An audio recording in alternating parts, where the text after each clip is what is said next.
If you've been looking for a beginner-friendly way to actually understand Claude Code, you're in exactly the right place. Every other tutorial I came across assumed you already knew your way around a terminal, and honestly lost me pretty fast. And I'm guessing it lost you too. So I went back to basics. In this video, I'm breaking the whole thing down in plain English. What it is, how to get it set up, and then we're going to build something real together so you can see it working from start to finish. Let's get into it. First things first, what actually is Claude Code? Think of it like having a developer friend on call. You tell them what you want to build, they write all the code, and they hand you back something that actually works. Other tools explain how to build something. Claude Code just builds it, and that's what makes it genuinely useful for someone who's never touched code in their life. Claude gives you 3 ways to access Claude Code. The first is the terminal, that black screen with plain white text and no buttons. The second is an IDE, which is basically a code editor where developers write and manage their projects. And then there's the Claude desktop app. It looks and feels like a normal application. That's what we're using, because for anyone just getting started, the desktop app is the right call. So head over to claude.ai and install the desktop app. Once you're in, here's what your screen will look like. Let me walk you through the layout real quick. At the top, you've got 3 tabs: Chat, Cowork, and Code. I've already put out separate videos on Chat and Cowork. Links are in the description if you want those. For now, click into the Code tab. At the very top, you've got an Overview tab and a Model tab. At the bottom, there's a text bar that says, Describe a task or ask a question. That's where you talk to Claude Code. Just above it, you've got a Local button and a Select Folder button. That folder selector is important. It's how you tell Claude which project or folder on your computer you want it to work inside. And in the corner, there's the Model selector. Click that, and a small menu pops up with a few options worth knowing before you start. Haiku is fast and lightweight, but less capable. Solid for quick, simple tasks. Sonnet is the sweet spot and what most people default to. Opus is the most capable, built for complex work, but it burns through your usage allocation faster. And then there's Opus Legacy, which is the older version. You probably won't need that one. Right below the model selection, you've got the effort setting: low, medium, and high. This controls how deeply Claude thinks through a problem before responding. Medium handles most things well. If you're dealing with something genuinely complex, bump it to high.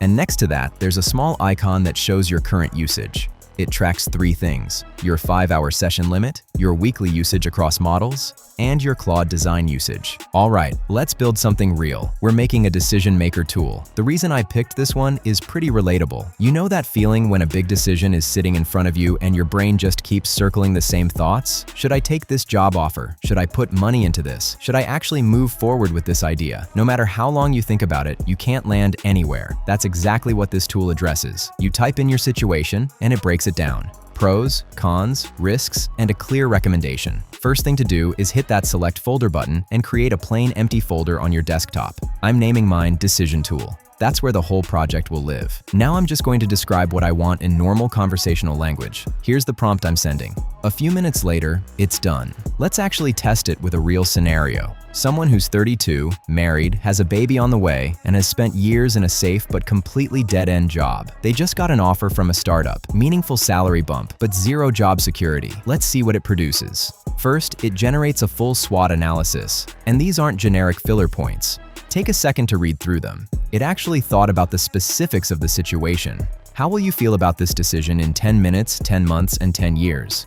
The 10-year answer is the one that hits. It basically says a decade from now, what's going to matter is whether you moved toward what you actually value. Then, second-order thinking. It talks about how your professional network reshapes itself around wherever you work. That's the kind of downstream consequence most people never factor in when they're weighing a career decision. And the final recommendation, proceed with caution. Don't walk away from this opportunity, but don't rush into it either. That's genuinely solid, grounded advice from a tool we built in about 5 minutes. The analysis is good, but it's a lot of text. And honestly, when I see that much text at once, my brain starts to check out. So let me clean this up a bit. I'm going to ask for 2 improvements. First, add visual infographics to each framework so it's easier to take in at a glance.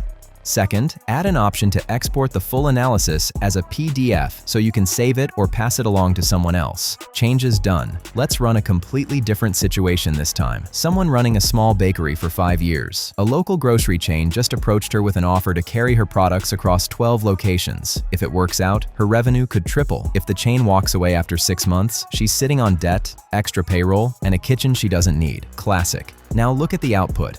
The SWOT analysis has a proper color-coded grid: green for strengths, red for weaknesses, blue for opportunities, orange for threats. The 10/10/10 rule now has an actual timeline running across the screen showing the 3 horizons side by side. The second order thinking section has a clean flowchart mapping out how one choice cascades into the next. And at the very bottom, the Save as PDF button. Hit it, and the whole analysis downloads instantly. One additional prompt to get all of that. We just built a working tool from scratch, made live improvements, and tested it across 2 different real-world situations. But everything we did there was pretty straightforward. We just described what we wanted and let Claude Code run with it. Sometimes you want a clear picture of exactly what it's planning before it touches anything on your computer. That's what Plan Mode is for. I'm starting a new project, an expense tracker app. I've created a folder called Expense Tracker, and I'm going to type my prompt. But this time, instead of just sending it and watching it run, I'll click over to Plan Mode first, then Send. Look at what comes back before a single line of code gets written. It laid out the entire blueprint. It's telling me exactly what it plans to build. Nothing is a surprise. I know the full plan before it writes a single thing. Now I'll approve it and let it run. Here's the finished expense tracker. Every entry is logged in order, color-coded by category, and the pie chart at the bottom shows exactly where the money went, each slice labeled with the amount and a running total underneath. Everything we built works great. But here's something that's going to start bothering you once you close a session and open a new one. Claude Code has no memory between projects. Every time you start fresh, it's like a brand new hire on day one who knows nothing about how you work. You end up re-explaining the same things from scratch every single time.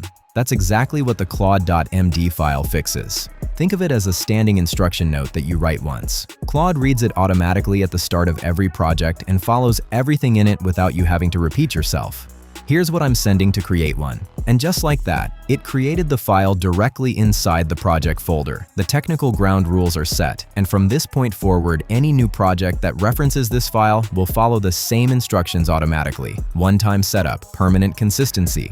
Now that you know how to build with it, let's be straight about what this actually costs. To use Claude Code, you'll need at least the Pro plan, which runs $20 a month. For someone just getting started, that's more than enough to do real work. That said, it's not unlimited even on a paid plan. You've got a 5-hour session usage limit and a weekly cap on top of that. So it's not something you can run non-stop all day. But for most normal use, you're not going to run into those limits doing regular stuff. One thing I want to be really clear about: do not go set up a separate API key thinking it'll save you money or unlock more access. It doesn't work that way. The API is an entirely separate billing system. Stick with your Pro or Max subscription and you're completely fine. Let's quickly run through what we covered. We started with what Claude Code actually is, built 2 real tools from scratch, used Plan Mode to map out a project, and set up a Claude.md file to carry your preferences across every future session. That's everything you need to actually get moving. If this helped, drop a like and make sure to subscribe. See you in the next one.